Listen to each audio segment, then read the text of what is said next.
Hey guys, I recently started vlogging and uploading videos.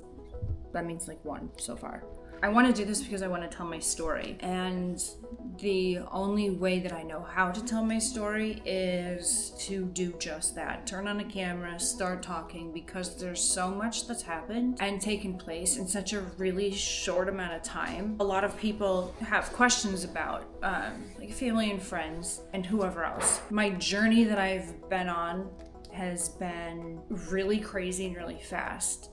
It's like going, I don't know how to say it. It's like going on a roller coaster and you're going up, but you never chose the ride to get on. You don't want to ride a roller coaster. You're not a thrill seeker. There's no part of this you want to do, but somebody sat you in the seat or the cart and buckled you in every way, shape, or form, and you just have to go for the ride. There's no other choice.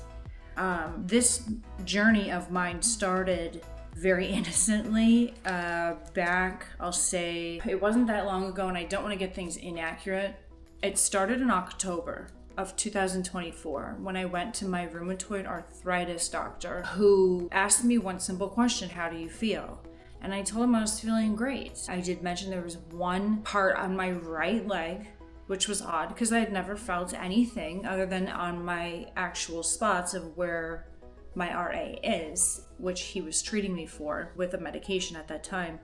He told me that's really odd because your left knee looks swollen, or more swollen than the right one. And I said, no, it's a really dull pain, but it's there, it's new, thinking nothing of it. And he said, just to be on the safe side, let's get you in for a scan. Let's do an MRI. And I agreed. So my husband and I left. We rescheduled our usual 8-week follow-up appointment with him. And when we left, my husband said, why don't we just go ahead and take care of the scan? And I said, we can do it another day. And he said, no, let's go ahead and do it today. Just get it out of the way, and then we can go about and do whatever we're gonna go do for the day. So I said, okay, fine, let's just go. And we went in, they got me right in. The scan went well. I mean, it was quick, right? There wasn't anything weird going on with it. Nobody said anything during it. Usually I ask, I know you can't tell me, but do you see anything? I didn't ask that this time. I just finished the scan and came out. We were done. It was really fast. We got home, which was probably a 15-minute drive home from where we got the scans done. I got a phone call from my RA's office. They said, we found something, or they found something on your MRI, and it is a very large mass in your right femur, in your knee. I said, what do you mean by a mass? And they said, a tumor. It was like pulling, something out of somebody, like, help me, what are you trying to tell me? Because my husband's the cancer patient, right? He has multiple myeloma, which is cancer of the blood. It's in his bones. He's currently in remission, so that's good, but we've been dealing with that for the last 3 years. I just asked her to clarify, are you talking cancer? And she said, yes, the doctor wants to know which oncologist you want to see.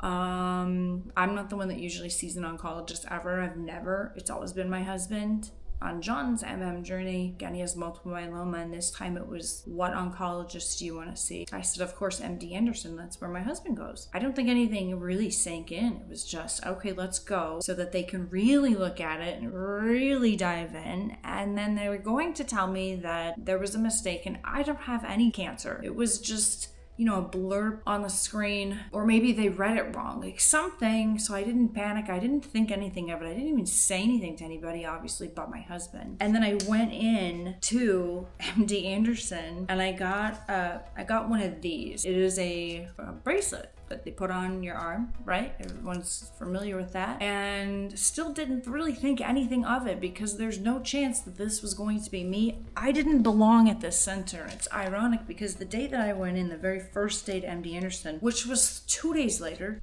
my husband had an appointment and we're both walking around with bracelets on. And I'm kind of joking about it still. And I apologize, I'm fumbling because I've kept all my bracelets. I've notated every single major thing that's happened on the major days. I didn't keep every single one of them. Lord, had I done that, there would be a shoebox full. I went they start putting this on and it says fall risk. And I'm wondering, like, none of this really made sense because I was not a cancer patient. I didn't have cancer in my mind.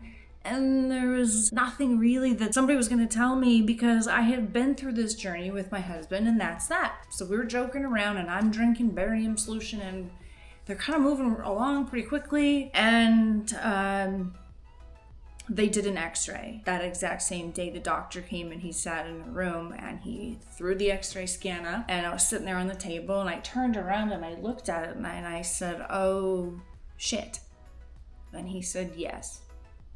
I said, "Well, what is it?" He's a former astronaut. He's a genius. I love him. But he said, "I don't know what that is." And that's how my journey started. I went back home for a couple weeks to visit my family and celebrate my grandson's first birthday, and lived life with this annoying pain in my knee that really wasn't debilitating. It was anything I couldn't live with. And they said, "We'll allow you to go for the 2 weeks. If you need to come back sooner, we'll let you know." Things just progressively started getting more serious, and the tones of these people, and they did a biopsy right before I left back to go to Arizona, and the biopsy of my knee, which they put me to sleep, so I didn't feel anything, thank goodness. And they came back and with a phone call immediately, again, everything was so quick, and said, "You have a cancer, a rare cancer."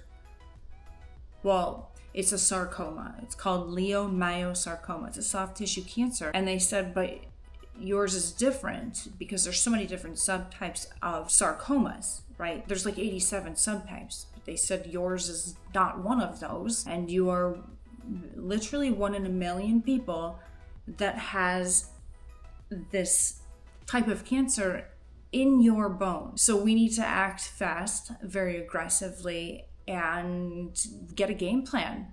I went in 2 days after I got back from Arizona. They did a biopsy on my right lymph node. I can't never say that word, so forgive me, but they did a biopsy on that.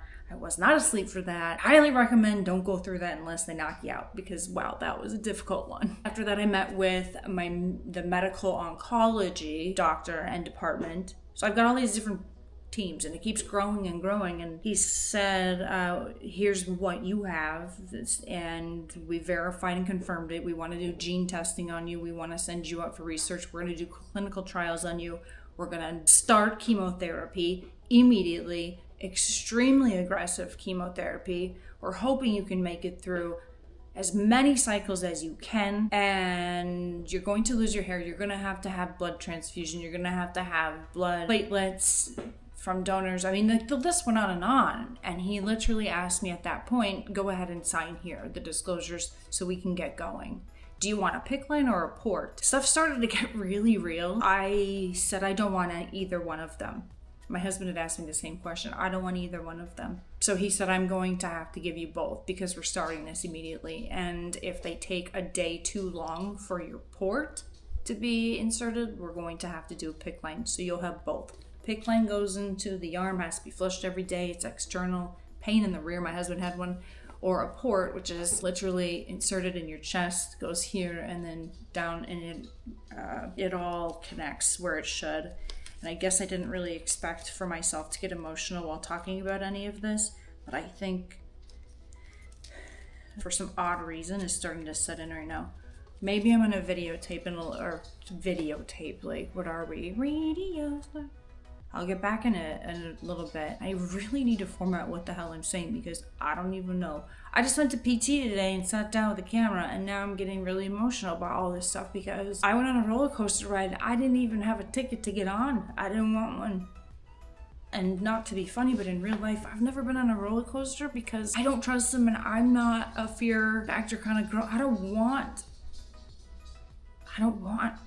to be out of control, or to have somebody telling me and making decisions for me, or have that just, I feel like the roller coaster went off the tracks, and I don't know. This is all too much now. I'm good. I've just never talked about this. And the idea of posting this now is freaking me out, and I'm feeling like I should be quiet because I'm getting really emotional. Because each one of these bracelets right here signifies something major that happened. And it's kind of scary. When you're told, this, if we can't get this out and we can't do anything, you don't have a very long time to live. Wow! Why am I getting so emotional? I don't know. I have so much to be thankful for. I think I stopped seeing my therapist because nobody could even identify. They tried to match me up with somebody from the cancer center, but they couldn't find anybody with my type of cancer. So I really haven't talked about it. Because I don't think unless you go through it, everybody has their own journey, but unless you go through it, it's kind of hard to explain. Plus, I've been really positive for everybody around me on purpose. I'm gonna stop here because I can't believe I'm crying. Ugh. I'll get back to you, probably in a whole different way. Not like this, though. I just thought it was important to let some of this out, but it's getting too heavy for me. And it's not that I don't want to feel it, I just want to be more composed so that this makes sense, because I'm pretty sure, everybody's had a lot of questions so far that I'm like, I don't know how to answer, So here's the deal. I'll make it more understandable and I'll write it out in a rational way, and then we'll get through this together. Takes a village. I'll talk to everyone soon. Thank you for listening. Love you all so much.